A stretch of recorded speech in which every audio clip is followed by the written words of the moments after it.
زمانہ کا دل خوش ہوتا ہے. آج مومنین سے سوال کروں گا کہ جب شب 15 شعبان آتی ہے آپ ایک خط لکھتے ہیں امام زمانہ کو, کیا سال میں اپنے محبوب کو ایک خط لکھا جاتا ہے؟ ہاں؟ اگر دنیاوی مجازی عشق ہو جائے تو ہم چیٹ کرتے کرتے تھکتے نہیں, باتیں کرتے کرتے مڑتے نہیں, پیکیجز ختم ہو جاتے ہیں لیکن ہماری باتیں ختم نہیں ہوتی. موبائل کی بیٹری ڈیڈ ہو جاتی ہے لیکن جناب کی باتیں ختم نہیں ہوتی.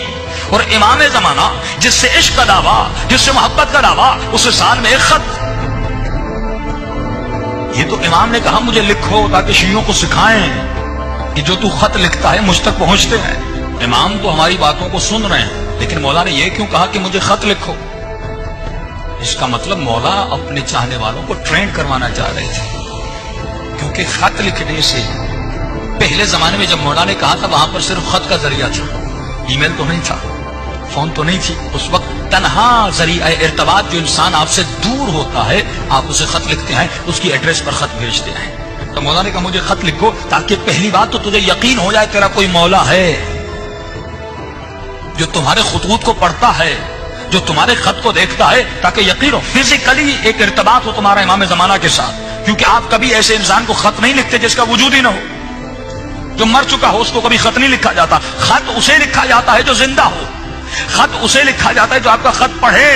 تو سال میں ایک مرتبہ مولا نے اپنے شیعوں کو ایک ٹریننگ دی کہ مجھے خط لکھو تاکہ ایک تمہارا فزیکل کنیکشن بنے اپنے مولا کے ساتھ. لیکن علماء فرماتے ہیں یہ خط کا سلسلہ, یہ ارتباط کا سلسلہ روزانہ اپنے مولا سے ہونا چاہیے. جس طرح تو اپنی ماں سے محبت کرتا ہے, اپنے باپ سے محبت کرتا ہے, اپنی بیوی سے محبت کرتا ہے, یا مجازی عشق میں مبتلا ہوتا ہے, تو کتنا کنیکشن میں رہتا ہے, کتنا ارتباط میں رہتا ہے. اسی طرح ہر شیعہ کو اپنے مولا کے ساتھ ارتباط میں رہنا چاہیے, کنیکشن میں رہنا چاہیے. اب مولا کے لیے کیا کرے؟ فرمایا صرف خط لکھنا ضروری نہیں, روزانہ رات کو بیٹھو, نماز تہجد کے عادی بنو, آدھا گھنٹہ اپنے مولا کے لیے نکالو, 15 منٹ نماز تہجد پڑھیے. دیکھیے صبح کی نماز کے لیے تو ویسے اٹھتے ہیں, آدھا گھنٹہ پہلے اٹھ جائیے, لیکن یہ شیطان کتنا ملعون ہے, ہمیں آدھا گھنٹہ عبادت کرنے نہیں دیتا. تو آپ کبھی سوچئے جو شیطان اتنی عظیم ترین عبادت سے روک رہا ہے, یقیناً اس عبادت کا مرتبہ بہت بڑا ہوگا, تبھی وہ پوری طاقت لگا دیتا ہے, اس عبادت سے روکتا ہے. علماء فرماتے ہیں کہ اگر یہ قرآن کی آیتیں یا رات کو دعا کر کے سو جاؤ یا کوئی الارم رکھ کے سو جاؤ, پھر آپ کو محسوس ہوگا یہ معلوم مجھے کتنا روکتا ہے. پر میں صرف 40 دن نماز شب پڑھو اور صرف 40 دن امام زمانہ کے باتیں کرو, 15 منٹ مولا سے کلام کرو. یا اگر خط لکھنا ہے خط لکھو, پھر دریا میں جا کر پھینک کر, لیکن خط لکھنے کی بھی ضرورت نہیں, روزانہ 15 منٹ باتیں کرو, محبت بھری باتیں کرو. اگر تکلیف ہے تو امام سے شیئر کرو, اگر مصیبت ہے تو اپنے مولا سے شیئر کرو. جب وہ مولا کہہ رہے ہیں میں تمہارا باپ بھی ہوں, میں تمہارا بھائی بھی ہوں, میں تمہارا دوست بھی ہوں, میں تمہارا رفیق بھی ہوں, یعنی ہر رشتہ امام زمانہ کے ساتھ ہونا چاہیے.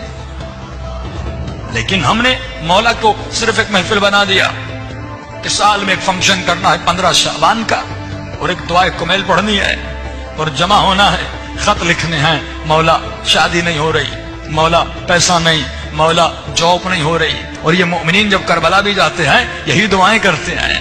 تو کبھی سوچئے امام بھی کہتے ہوں گے تو جب بھی آتا ہے کچھ مانگنے آتا ہے, جب بھی گئے مانگنے گئے, کا فرمایا کبھی کچھ دینے بھی تو آ دیا. کیا ہم نے امام کو آج ہم نے اپنے آقا کو کیا دیا؟ مولا فرماتے کچھ دینے بھی آ. کبھی بیٹا مانگتا ہے, کبھی اولاد مانگتا ہے, کبھی کیا مانگتا ہے, کبھی کیا مانگتا ہے, کبھی اپنے آقا کو کچھ دینے آ. مولا کیا آپ کو پیسے چاہیے؟ فرمایا مجھے پیسوں کی ضرورت نہیں.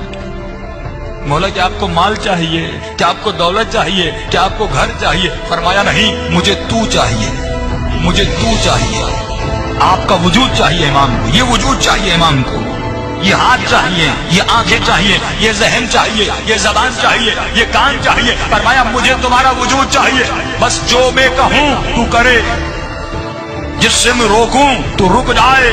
مجھے سلمان زماں چاہیے, مجھے میثم زماں چاہیے, مجھے حبیب زماں چاہیے. تو ایسا بن جا جیسے حسین کا صحابی حبیب ابن مظاہر تھا. بھائی امام زمانہ کو بھی حبیب کی ضرورت ہے کہ نہیں؟ امام کو بھی علی کی طرح سلمان کی ضرورت ہے کہ نہیں؟ مولا کو بھی علی کی طرح میں سمیت تمار کی ضرورت ہے کہ نہیں؟ کم از کم علی کا غلام قمر بن کے دکھائے, کیا مولا کو کسی قمر کی ضرورت نہیں؟ کا ضرورت ہے، لیکن وہ غریب امام زمانہ فرماتے ہیں آج 1000 سال گزر گئے، فرمایا تکو تنہا اس زمانے میں جی رہے ہیں، امام کو اصحاب کی بہت ضرورت ہے۔ اسی لیے امام نے ایک عدد بتایا کہ جب تک 313 کا عدد مکمل نہیں ہوتا تب تک میرا ظہور نہیں ہوتا۔ اس بات سے ثابت ہوتا ہے آج اگر 400 ملین پوری دنیا میں ہے لیکن 313 ابھی تک نہیں بن پایا، کیونکہ دین قربانی مانگتا ہے۔